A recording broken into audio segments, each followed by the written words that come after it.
family. In this episode today, we're going to be talking about how I build pedal boards, how I classify pedals, and I'm going to give you a very simplistic map or view or diagram on how I build pedal boards and what the train of thought is, a few tips. This is just part one. Part two is coming in a near future, so stay tuned.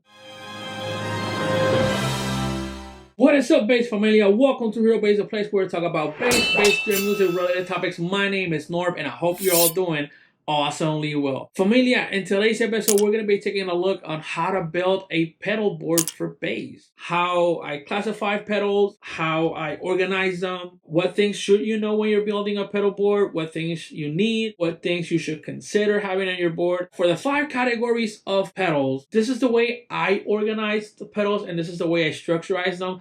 I'm not saying this is the only way, this is the way it should be. Again, I am just a bass player trying to do some music. The first category I will go was utility and compressors. Now, utility pedals, I find everything from a tuner to a compressor to a DI to a switcher, power strip, power supplies, interfaces, limiters, volume pedals, boost, EQ pedals, AB box, a gate, tap tempos. The reason we get these pedals is because you want to be in tune, you need to go front of house, and you need to switch between your pedals and that sort of thing.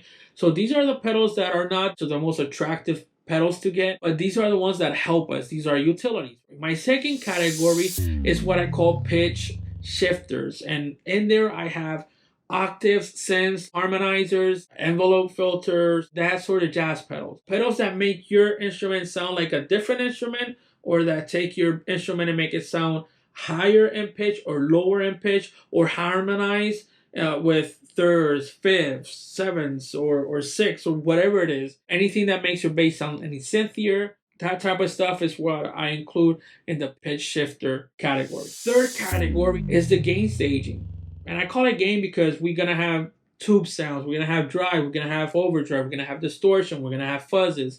And to me, these are the 5 types of drives that we have. There's 2 ways people go about it. Either they go from their most extreme gain sound, which would be a fuzz or something similar to that, all the way down to a drive or to an overdrive or whatever the case might be. Some other people go the other way around. They like going in increments of more gain, if you will. So they will have a drive or an overdrive, going to a distortion, going to a fuzz, or whatever the case might be. So again, with all this stuff, just experiment. Next category would be modulation. Anything that changes the source tone or adds to it or subtracts to it and make it sound in a different variation. Anything like chorus, flangers, wah, tremolos, vibratos, rotary, phasers, those sort of pedals, I also include them in this category. And the last category is, of course, our reverbs and delays. Now, at the end of every single chain that I have, I like to have my reverbs and delays.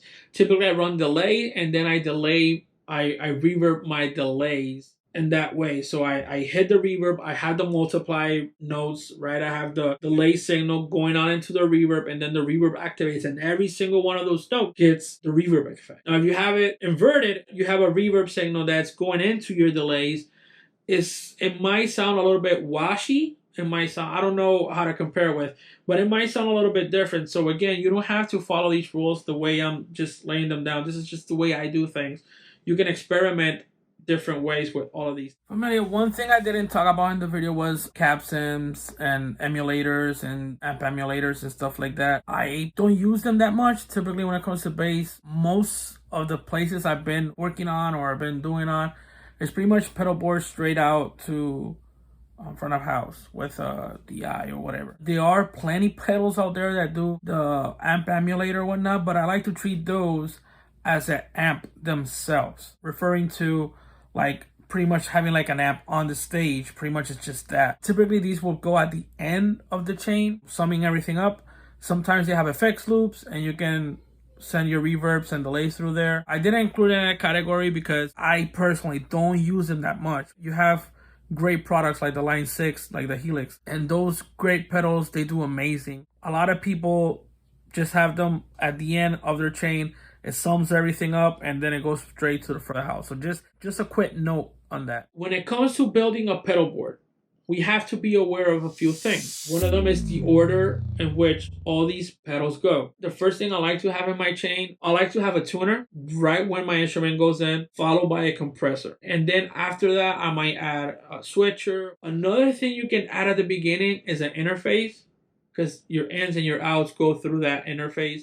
Afterwards, the thing I would put after the compressor and after the tuner or the EQ or whatever it is would be the pitch shifting pedal. That includes like an octave. I'll put it right next to the compressor because I want the compressed tone to hit that octave pedal. I like to have all these pedals that have pitch shifting ability. I like to have them as close to my bass signal as I can. And when it comes to gain staging, in my case, I typically don't run more than one dirt pedal. So I just have one pedal that does a lot of tones and the bass aftershock. And the good thing about distortion pedals is that they react differently when you have one or the other before. Some people use overdrive pedals to boost the signal of the next pedal. The next group of pedals that I like to add in my pedal board and my chain is my modulation pedals. Of course, it sounds differently when you have it looped with parallel processing. So I don't have them literally in a loop. Now, at the end of the chain that I have, I like to have my reverbs and delay. Typically, I run delay and then I